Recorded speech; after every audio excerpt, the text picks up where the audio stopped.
They say the rain never stops in Black Hollow Woods. The locals talk about it in hushed tones, like a curse whispered through generations.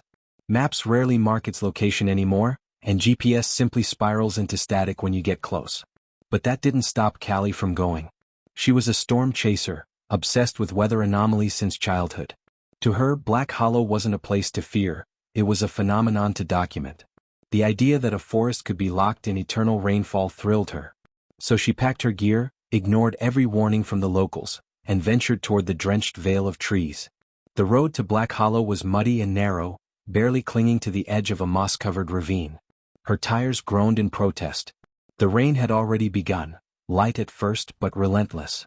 Drops slid down the windshield like tears that never stopped falling. And then the forest loomed. The trees were unnaturally tall, their bark slick with moss, limbs bending like they'd grown tired of holding up the sky. The air felt thick, not just with moisture but with silence. No birds. No rustling leaves. Just the sound of rain tapping endlessly against everything. She parked at the edge of an overgrown path and stepped out, water immediately soaking her clothes. Still she smiled. Her camera clicked on. Her boots squelched into the path. The deeper she walked, the more unnatural the rain felt. It didn't fall, it pressed down. Then she noticed something strange. The raindrops hitting her skin felt warm, like breath. She paused, confused, and looked up. There were no clouds. Just the dark canopy of trees, and something above them moving. Something watching. Callie's breath caught as she stared upward. The rain had no source, no clouds, no storm. Yet it poured as if the sky itself had cracked open. She backed up a step, uneasy now but curiosity still outweighing fear. She adjusted her camera and pressed forward, deeper into the woods. The path twisted unnaturally, like the forest didn't want her to walk straight. Trees leaned in, their trunks gnarled like old, reaching fingers. Her boots sank with every step. The mud felt alive, clinging tighter than it should. Then she heard it, a whisper, faint but unmistakable, threading through the patter of rain. Turn back. She froze. The sound hadn't come from her imagination. It was too clear, too deliberate. Callie scanned the trees. Hello, she called, her voice sounding small in the thick air. No answer. She picked up her pace. Every few steps, the whispers returned. Sometimes they called her name. Sometimes they just repeated the same phrase, "You shouldn't be here." Her fingers trembled as she checked her gear. The camera lens was fogged. The microphone picked up only static. Her flashlight dimmed, even though the batteries were fresh. Still she pressed on, until she found it. A cabin. Rotting. Covered in vines and barely standing. It wasn't marked on any of her maps. She approached slowly, the rain drumming harder now, more insistent. The door was open slightly. Inside, darkness. She stepped in and the rain outside went silent, like she'd stepped underwater. Her light flickered. And on the far wall, drawn in what looked like dried blood, were words scratched into the wood. The rain hides the screaming. Then something creaked above her, floorboards from an upper level. But the cabin had no second floor. Callie's heart pounded. She was certain now, there was something upstairs. But how? The cabin didn't appear to have another level. She shone her flickering flashlight upward and spotted a narrow hatch near the ceiling, half covered by a cobwebbed curtain of vines. Her breath caught in her throat. Driven by a mix of fear and obsession, she dragged over a broken chair, climbed carefully, and pushed the hatch open. A wave of cold air rushed out, thick with the scent of mildew, rot, and something faintly metallic, like blood. She climbed through. It was a room. It shouldn't have existed, built into the sloping attic like a secret. The space was too wide to fit within the cabin's structure. Walls stretched farther than the cabin's outside limits. She turned slowly in place, her light struggling against the gloom. At the center of the room was a single object. A chair. And in it, a figure, unmoving. Wrapped in soaked clothing, its face obscured by stringy black hair stuck to pale skin. Callie called out, a whisper, barely a sound. The figure didn't respond. She stepped closer, her every footstep echoing louder than expected. When she was only feet away, the figure's head snapped up. Eyes, milky white, no pupils. And a mouth filled not with teeth, but with rainwater, spilling from its lips like a broken fountain. The figure stood, water pouring from every crevice of its body, soaking the wooden floor. Then it spoke, not with its mouth but from all around her. The walls. The floor. The ceiling. You brought the storm with you.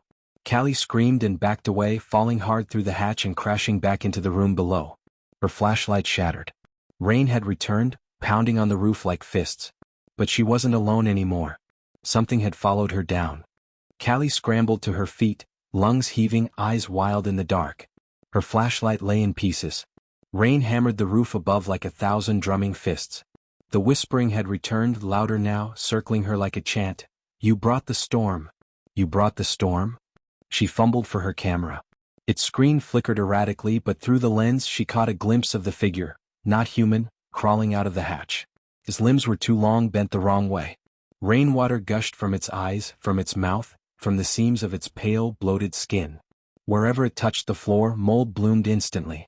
Callie bolted out the cabin into the storm. But the forest had changed.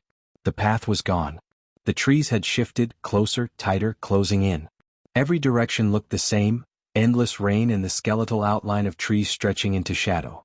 She ran blindly, branches slashing at her arms. Mud clung to her boots, trying to drag her down. The rain wasn't natural anymore. It didn't fall from above. It came from everywhere. The trees, the ground, even the air itself seemed to exhale water. Then she heard it. A low, watery laugh. She turned and saw them. More figures. All soaked. All silent. Some hanging from trees like forgotten dolls. Others walking slowly behind her, their eyes spilling streams of water, their mouths mumbling through gurgled breaths. "You shouldn't have come." Her legs burned. Her breath came in gasps. And still the rain poured on. Then in the distance she saw it, a dim, flickering light between the trees. A lantern? A fire? Oh. She stumbled toward it, but the forest fought back. The whispers grew louder, now angry, desperate. She opened the way. As she reached the clearing she realized, the light was coming from another cabin. But this one was identical to the first. Callie stood frozen, soaked to the bone, staring at the second cabin, an exact replica of the one she had fled. Same rotting walls, same sagging porch, same open door like a gaping mouth waiting to swallow her whole. She turned to run, but the forest behind her had vanished into a wall of water. Not mist. Not fog. Water like she stood at the bottom of a dark ocean. She had no choice. Inside the second cabin, everything was exactly as before. The same table, same shattered furniture, same hatch in the ceiling, but this time the blood-stained message on the wall was different. Now read. "You belong to the rain now." A sudden gust of cold wind slammed the door shut behind her. The rain stopped completely outside, leaving an eerie silence so absolute it rang in her ears. Then, the hatch opened by itself. She backed away slowly, camera in hand, fingers shaking. Her screen flickered to life without her touching it. Through the lens she saw herself, standing in the cabin, drenched, eyes wide with terror. Except, it wasn't a reflection. It was a looped recording. It was the same footage she'd taken in the first cabin. Frame by frame. Moment by moment. The rain wasn't just falling, it was recording, capturing every motion, every breath, replaying them in an endless loop. She dropped the camera. Shattered. Then she heard footsteps overhead. Not one set. Many. The figures descended, not fast, not slow, like they had all the time in the world. Their skin dripped with water. Their eyes were hollow sockets filled with black, swirling fluid. One by one they circled her. The whispering returned, louder than ever, speaking now in one voice. "The storm never ends. It only spreads." Callie screamed. And outside the rain began to fall again. Just like it always does in Black Hollow Woods. Forever.